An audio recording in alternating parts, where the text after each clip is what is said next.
The alarm was probably the loudest alarm I have ever heard in my life.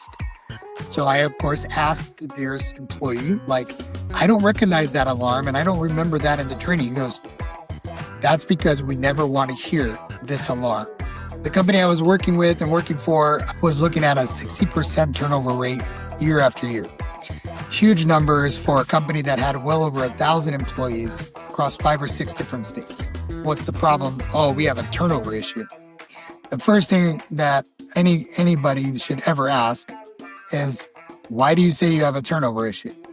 What pattern are most leaders missing when their people walk out the door? Leaders are missing out on the reality of what is happening in real time that's getting in people's way. Hello and welcome to IDD Leader, where each week I help you kick staff turnover to the curb and build the kind of workplace that attracts and retains the best people in human services. I'm your host, Nate Beers. Let's dive in. If we could just pay people more, they would stick around, right? They'd stop quitting in droves. Well, actually, my guest today is going to debunk that myth. Having said that, it is worth noting that I am a big advocate for higher wages, higher reimbursement rates for human services. And does it help with retaining staff? Of course it can help. However, it is not the silver bullet that it's cracked up to be. I'm pleased to welcome onto the show today Dr. Manny Rodriguez. He is a performance management expert and consultant, a multi-published author, and a human services executive. He's worn a lot of hats through the years, and he's going to share a lot of insights that he's had from consulting within our field and outside of our field, organizations of all different shapes and sizes. He's going to share an amazing story about how turnover got turned around from, I think it was like 60% down to 20%. And spoiler, there was no pay change involved. And that he's also going to share a very genuinely sobering story of what happens when an organization's attention moves away from what it needs to stay on. This is part 1 of 2. And without any further ado, let's get right into it. Most leaders in this industry believe that turnover is a compensation problem. You pay more, you retain more. But you've spent your career studying the science of human behavior in organizations, and the data, as I understand it, tells a different story. I'm curious, from your perspective, what pattern are most leaders missing when their people walk out the door? Oh man, well, you got to understand it's a whole systems issue, right? So there's more to it than just compensation. Compensation's usually like the easy band-aid to rip. But when you walk in a building, when you walk into an office setting, leaders are not observing the environment at large. They're not observing the things that people are talking about or not talking about. They're not observing the issues that people are facing day to day that are making the job harder, that are making the job more effortful, that are simply making the job not reinforcing. And so I find that when we just take a step back and we just observe the work and talk to the people that are doing the work, leaders are missing out on the reality of what is happening in real time that's getting in people's way. Because that ultimately is why people tend to leave the job. It's the stuff that's getting in their way that's not getting resolved. It's the things that make it difficult that's not getting resolved. It's the effort that doesn't have to be there and the barriers that can just simply be removed if somebody would just take the time to listen and respond. And I find that that's what leaders miss most, is that they get too consumed with revenue, with data, with billables, with customer complaints, and they lose sight of just walking the hallways of their business, walking in the footsteps of the people doing the work and taking note and listening to what's getting in their way, that if we were just to remove those barriers, those issues, you can maximize performance, you can maximize productivity, maximize satisfaction, and ultimately maximize retention. Yeah, no, that's really good. So we're going to unpack that in a minute, but I don't want to get too far into this without having you introduce yourself. I'm sure you didn't try to when you first set out, you probably weren't trying to become the go-to guy for organizational behavior science or performance science. We both share a common background as behavior analysts. And somewhere along the way, you must have realized, hey, this is a lot bigger than just changing one individual's behavior, but this works at the organizational level. So maybe just kind of briefly share about that shift and then kind of what you're up to or what you've been up to in that lane. Oh, I appreciate it, Nate. So I'll go out on the limb and I'll just open disclaimer. I will never claim to be the go-to guy, right? I'm honored to sit amongst people that have been doing this longer than I have and have written more than I have and have taught longer, but I have learned from them. I have grown with them. I have grown in this community of professors and practitioners and researchers and students. And I am just honored to be part of, this collective group of people. But I don't know about the go-to guy, but I'm happy for people to come to me and ask me questions, of course. But it's been an amazing, so I'm on my 26th year in the field of this beautiful science we call ABA and OBM. And it started off in a way that probably a lot of people can relate to. It started off as an accident. When I was in my undergraduate years at Florida State University, I was actually a dual major in psychology and criminal justice. And most of my internships and practicum experiences as an undergrad was actually in criminal justice.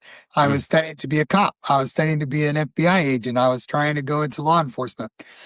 And along the way, I met a guy that many of your viewers might know, a guy named Dr. John Bailey. And I was in the College of Psychology, and I was talking to my advisor, and at the time, I was like, I really want to do criminal justice, but I'm really eager in the world of business because my father was a business-minded professional. He was a CPA and a CFO, and he was very successful. I had a bunch of uncles, very successful. So it's kind of in my lineage of family that be in business. Business is cool.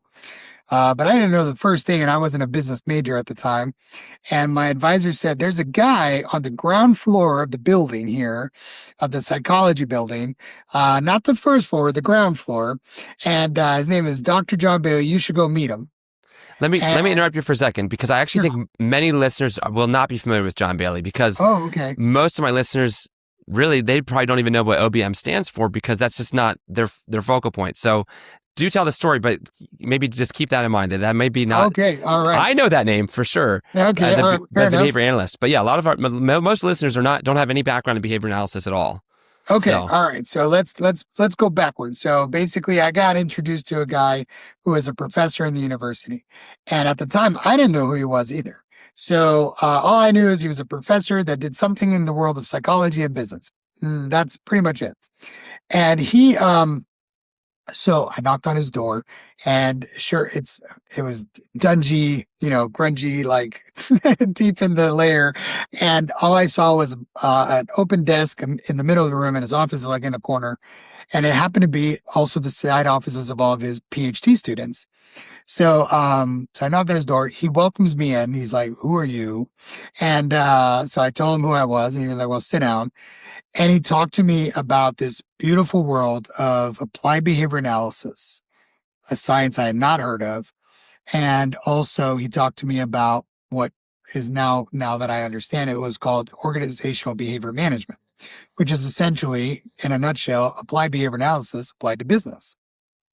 I had no idea what he was talking about. He might as well have been talking Chinese to me, and I don't speak Chinese. And so he walked me through what they do for a living. So they walk in, they go into businesses, they work with managers and leaders, and they solve problems. And I was like, that sounds super cool. I would love to do that. And so he taught me about, I fast forward, he had a 4-course sequence called the Performance Management Certificate Program. And he had developed it over years, signed up, got in, and it was not easy because there was an application process. So I got in, and within the first year, I got to meet a gentleman by the name of Dr. Aubrey Daniels. And at the time, I didn't recognize the brilliance of this man. I just knew that he was my professor's friend, and he wrote some books. But what I quickly learned... Let me interject for just a second. So, and this may or may not be the most fair statement, but Aubrey Daniels is basically the godfather of organizational behavior management, which is this intersection of behavior science and business. Just, again, trying to bring everyone up to speed if they're not kind of familiar with that world. But go ahead. So you didn't know who he was either. So yeah. I didn't know who he was. And then we quickly learned who he was. I mean, this was the father of performance management, was kind of the term that followed him. He was the founder of the Journal of OBM, which is a peer-reviewed journal. And he founded one of the largest consultancies in the United States and created it into an international organization. And so none of that impressed me, by the way. I mean, let me make sure I say that right. That wasn't what impressed me about him. What impressed me about him was he came to our university, our dungy, grungy undergraduate program, every year, free of charge, on his dime, to share with us what it means to make a positive difference in the workplace. It wasn't for money. It wasn't for fame. He did it because he really wanted to share with students and the world, like, what is this? The other thing that impressed me too, that I think some of your listeners will tune into, Aubrey didn't start that way, just like I didn't start the way where I'm at today. Aubrey was a clinical psychologist by trade, by education. He was a doctor in clinical psychology. He worked in hospitals, and he learned applied behavior analysis through the work of B.F. Skinner and through others.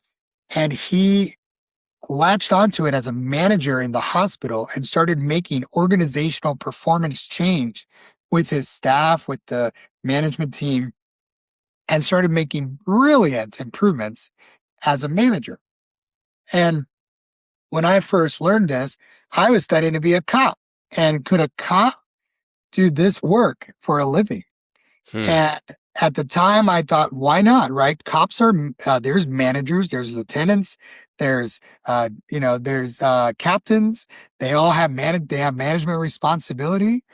So that was kind of how I was trying to go, was learn this so that I could apply it in law enforcement.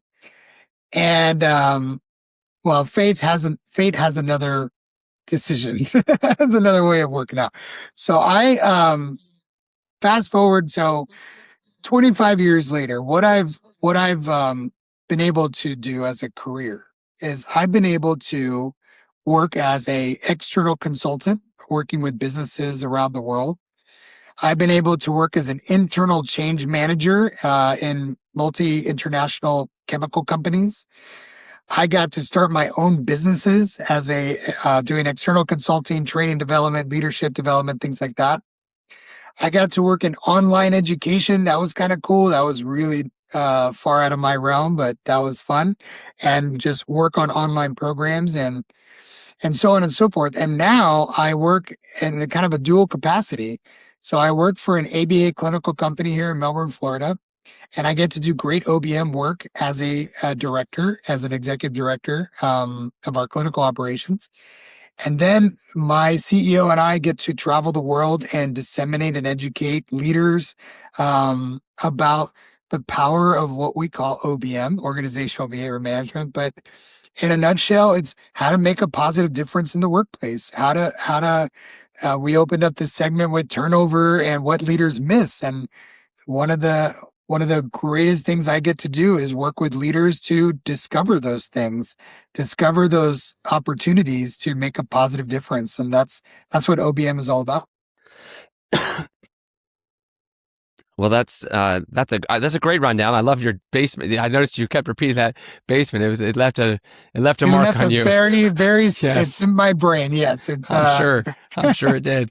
I'd love to hear a story, if you can think of one off the top of your head, where you were working, especially if there's one that's maybe in a human services setting. It's okay if it's outside of that, but where you can just kind of make that tangible for a moment. I think anyone listening would fully have understood kind of the broad brushstrokes of, oh yeah, behavioral science, and when you're at work, there's a lot of behaviors involved in that. So sure, that makes sense. And performance management, these terms make sense. But can you just I don't know, give us an example of what that may have looked like, a before and after, if possible. Oh yeah, absolutely. So I'll do a couple of stories. They're not too long, but they have kind of similarities, but one will be human services, one not. But on the human service side, one of the most uh probably interesting stories that I remember in the last 5 years that I got to be a part of. It was a turnover retention issue, or that's how it was phrased as a starting point. The company I was working with and working for was looking at a 60% turnover rate year after year. Huge numbers for a company that had well over 1,000 employees across 5 or 6 different states. And the first thing is, what's the problem? Oh, we have a turnover issue. The first thing that anybody should ever ask is, why do you say you have a turnover issue? Well, look, we got 60% turnover. Well, why are we having turnover? Why are people leaving the company? What do we know? And the truth of the matter is, most companies, including this one, the story went that when we started asking those questions, we didn't know. Exit interviews existed, but the exit interviews were vague and ambiguous. And most people during an exit interview don't want to tell you. And they don't tell you. They don't tell you at least the stuff that you need to know. The second thing is, when you start asking managers, even frontline supervisors, their perspective of why people are leaving is vastly different than what ends up being the reality. So this story was, we started doing what most companies do. We started asking people, hey, why do we have this turnover issue? And we started getting pay, right? Pay was an issue. And we started realizing we knocked that out of the park because we did a market analysis, and we were actually one of the highest payers in the country because we were one of the largest. So that didn't seem right. The second one was scheduling. So people were upset because they weren't getting enough hours and things like that. So we started digging into that, and so we started realizing that actually the vast majority of employees that were in the turnover bucket were actually being scheduled for up to 90% capacity of their availability. Meaning that if they said they were full-time available, 8 hours a day, they were getting a minimum 90% of that in the schedule. So we're like, well, that doesn't make any sense. If we're scheduling them, why would they say that? So that wasn't making sense. So then we started saying, okay, we're handling this all wrong, right? We're asking people who already left why they left, and they're choosing things that maybe are a little bit more obvious or more palatable for a leader. And when you ask a manager, excuse me, when you ask a manager, why are people leaving? They're tackling and they're identifying the things that are bothering them the most.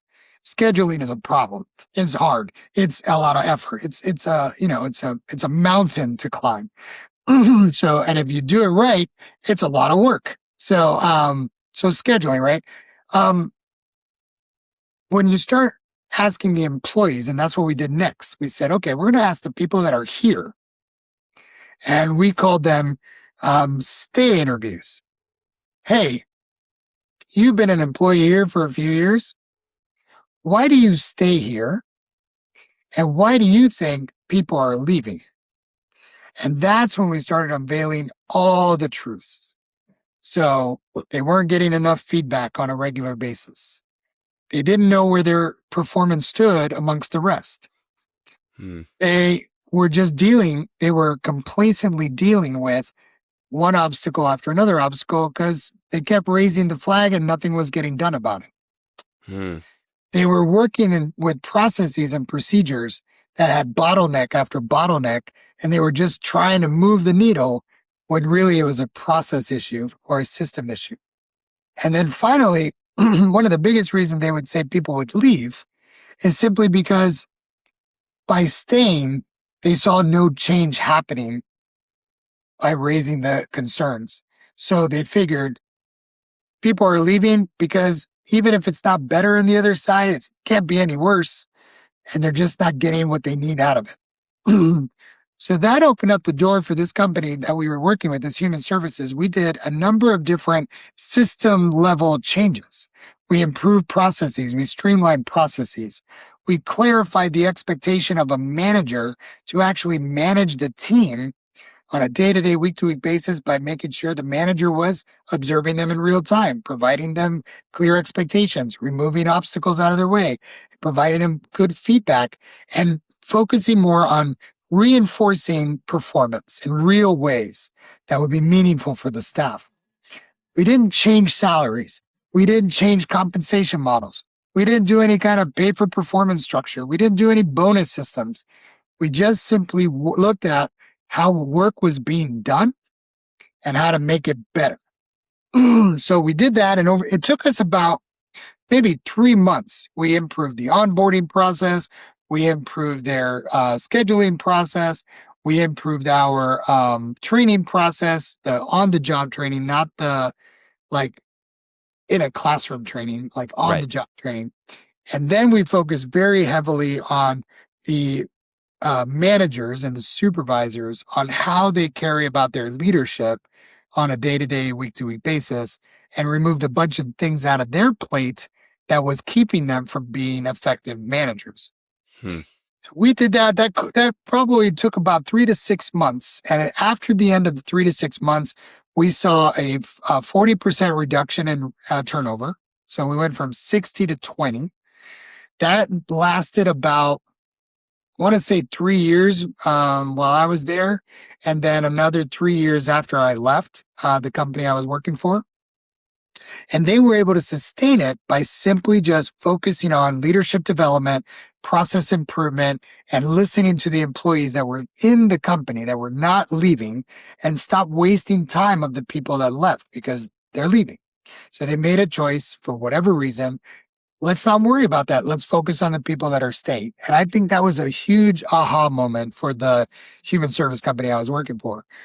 Stop working, stop focusing, stop worrying about the people that were leaving. They made a choice. They decided to leave versus staying and trying to resolve the problem.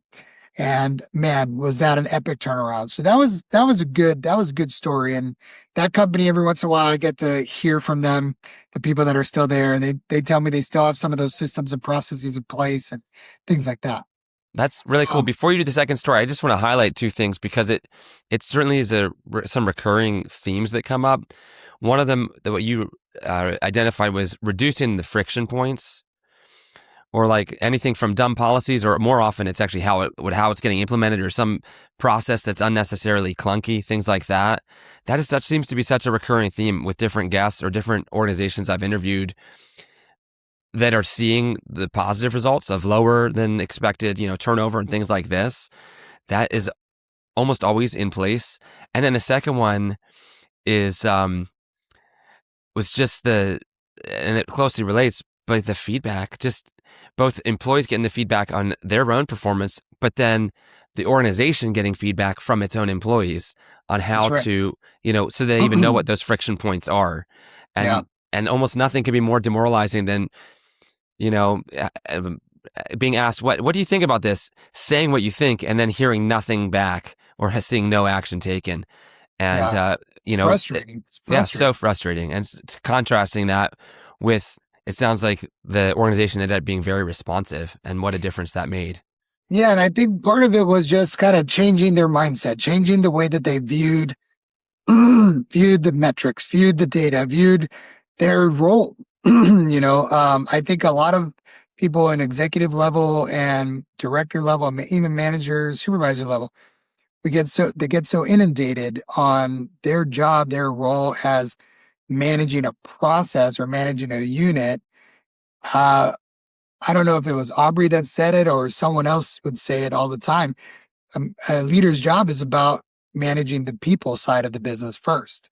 So if you can manage what people need and what people are asking for, you go a lot farther than if you were to try to focus on the data. Like, the data is helpful, but you don't don't, you can't rely on that if you're not looking at the data that the people are giving you, which is what they're saying and what they need and things like that. Sure, absolutely, absolutely. And I think you're about to share another story too, but I wanted to just highlight those Yeah, things. no, absolutely. So the second story is it's outside of the world of human services, but certainly applicable. So this is it was a chemical company I got to do some consulting work for. And as a consultant, we get asked to tackle problems, right? We get asked to tackle situations. So the situation that we were asked to tackle as a consulting group was productivity and operational efficiencies. So what that translated to was looking at production. So produce, produce, produce. And are we producing timely? Are we producing to quantity of volume that we're looking for? And in the human service world, it's no different, right? Billable hours, client services, delivery of services, um, maximizing your schedule, optimization, things like that. So produce, produce, produce, right? And so as a consultant, you hear your client, the client says, hey, we need help with this, right? So we start helping that. Now, in the world of manufacturing, and this company was no different, the first thing that you hear is safety first, right? We protect our people, safety first. Nothing's more important than safety. And sure, they believed that, they followed that, they led with that. It wasn't just fluff, but it also wasn't necessarily the focus for the consultants that the consulting firm I was working with, and myself included as a consultant, and the managers we were consulting to. So we would talk a little bit about safety. We would talk a lot about production, kind of in the world of human services, because now I'm thinking of like tying it together, right? So in human services, we talk about the wealth and the quality of services. How much are we talking about that versus billable hours and schedule efficiency? So, but it's more than just a balance. So this story is about how you can't just strike a balance between the two of quality versus safety versus production. You have to, the balance cannot be even. So in this story, what happened was, and it's a very sad story to be honest with you. So it's not a very, I used to actually get teary eyed when I tell the story. I think it's been years now, but so I was working in the production side. I was working with supervisors, giving them coaching and feedback on their leadership skills and things like that. We were looking at numbers, we were looking at data and things like that. Then we would go out into the to the shop floor. We would talk to employees, we'd give them coaching and feedback. It was great. It was all focused on production. One day, I was getting ready to go into the site, and an alarm went off. The alarm was probably the loudest alarm I have ever heard in my life, and it was an alarm I didn't know what it was for. It wasn't like a fire alarm. It was a very distinct alarm. So I, of course, asked the nearest employee, like, I don't recognize that alarm and I don't remember that in the training. He goes, that's because we never want to hear this alarm. And I said, what is it? And he said, there was a fatality. Hmm. And we are all, now we have to go to a muster point to learn what happened. And your job as a consultant is to join us because it's all hands in to the muster point and see what happened.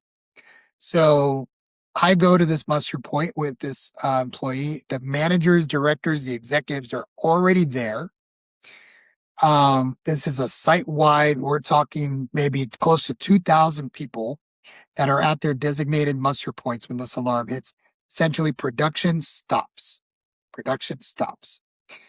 So we learned that in the production unit, there was an open pit mining crew, and they had to operate trucks and dozers and grates and all that. A truck operator was trying to brake, and the brakes gave out and failed, and they hit essentially what's called a berm. It's like a median, and they, even though they had their seatbelt on, the impact was so strong that they were ejected out of their seats and died on impact. This individual, I actually met this person uh, days earlier and was a 20-something-year-old operator. Um, and so everything stopped, production stopped, consulting stopped. Nothing else mattered except understanding that somebody died on the clock And our job is just to make sure everybody else is safe, the scene is closed, and they ask everybody to go home. There's no more work today. And this was not something that I've ever experienced before. So the consulting team took a step back after all of this ensued. Days later, we did the investigation. We helped with the investigation, and we learned a lot of things from this. But here's what we learned, kind of the gist. We learned that there was a bunch of system failures. We learned about the maintenance, preventative maintenance plan was not uh, where it should have been. The maintenance on the equipment was not where it should have been. The operator didn't do their checks of the equipment ahead of time. The checks on the checks were not being managed.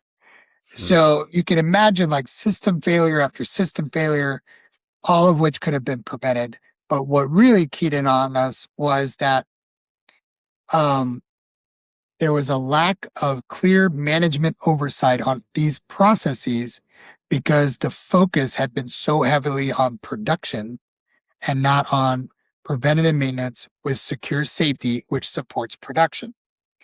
So for those in for us doing things in human services, I mean, we can relate, right? We can think about it in terms of if we focus solely on billable hours and scheduling efficiency, and we lose sight of quality of care, safety of our staff, safety of the clients, um, the intervention plans, the treatment plans, and the quality of those. If we don't monitor those and we don't look at those with the same level of intensity or maybe a greater level of intensity as the billable hours, the scheduling efficiencies, etc., all of it could be all for nothing. We could have the best billable rates, we could have the best scheduling efficiency, and have the shittiest, pardon my French, the worst quality of care.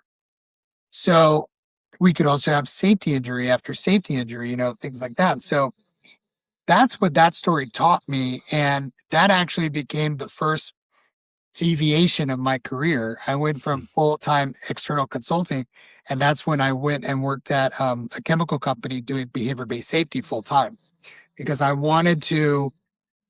What I learned from that on a personal level was I never wanted to not be part of a solution where I was helping people be safe every day.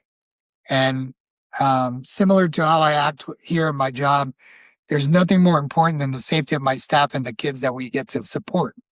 If I think about anything else more than that, then I'm already losing sight of what's important. So we do a great, that's what this story taught me. And then hopefully that resonates with people that's listening. Yeah, gosh. Yeah, I mean, what a sobering story.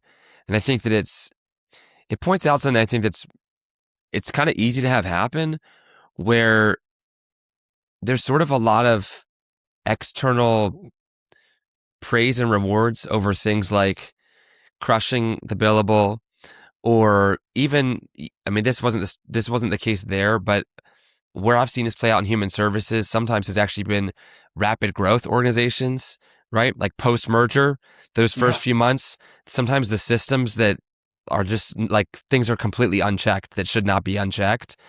Or when there's such a push to like, we're going to expand our services. And so now more and more people are working doubles. If we're talking like 24/7 residential care, more and more people are working 16 or 20-hour shifts, because we've now just expanded by, 10 more homes or whatever it is.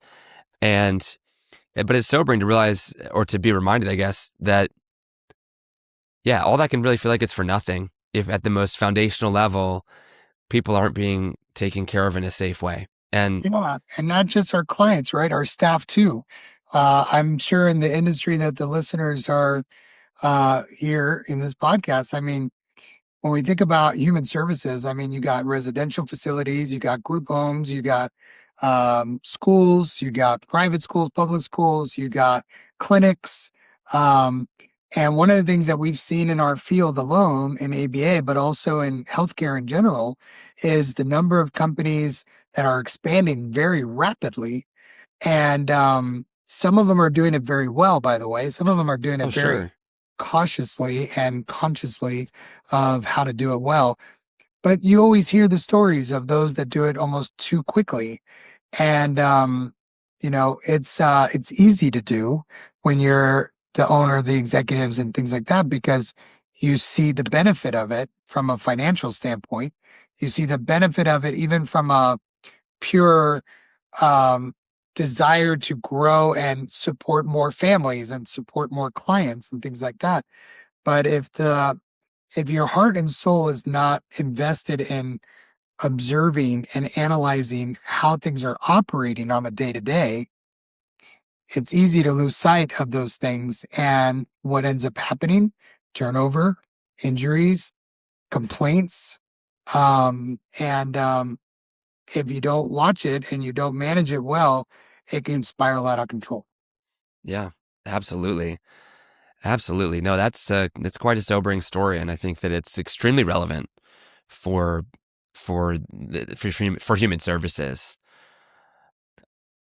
Wow. I don't want to leave us on a sad note or be, overly sobered note.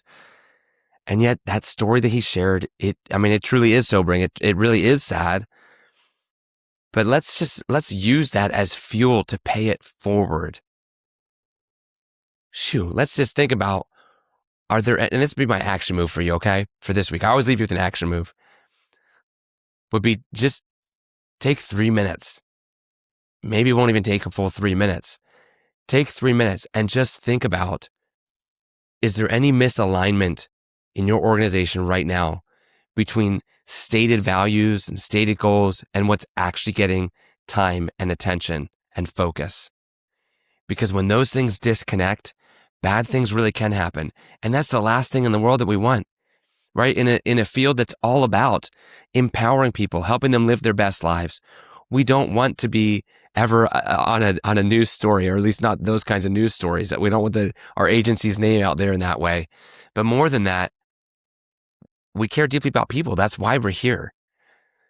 And so sometimes one of the best ways we can care about people is just by kind of doing a quick alignment check. And so, yeah, check your alignment.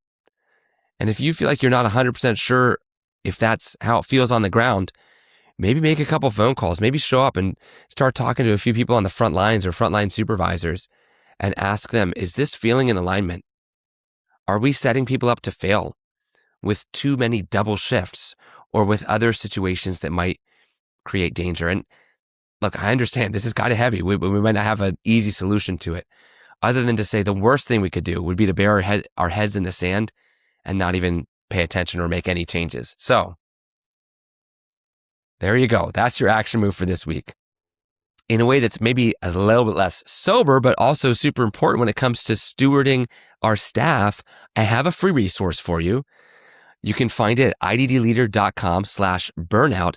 And it's the 7 danger signs that your staff might be quietly burning out their staff. I think I just said that backwards. That your supervisors are burning out their staff. Did I say that right? Oh my gosh, I'm still thinking about his story. Anyhow, it's a resource. It kind of outlines the types of things like conflict avoidance. And so then nothing gets addressed or talked about. Or people learn the rules more by side conversations rather than truly being shown the way that it should be. It outlines these cool 7 quick identifiers that happen very often in a lot of organizations, and then what to do to make sure that those aren't accidentally perpetuating themselves at your organization. I think you'll enjoy checking it out. And I think I already said this, but it's at iddleader.com/burnout. Well, next time will be part 2. You're going to hear, it shifts gears significantly. You're going to hear about why most change initiatives quietly die. You're going to hear a really cool one-line definition of culture. And then Manny shares what sentence he would put on the billboard for all human services execs to hear. It's a good one. I don't think you'll want to miss it. But until next time, here's to you. Keep up the amazing work.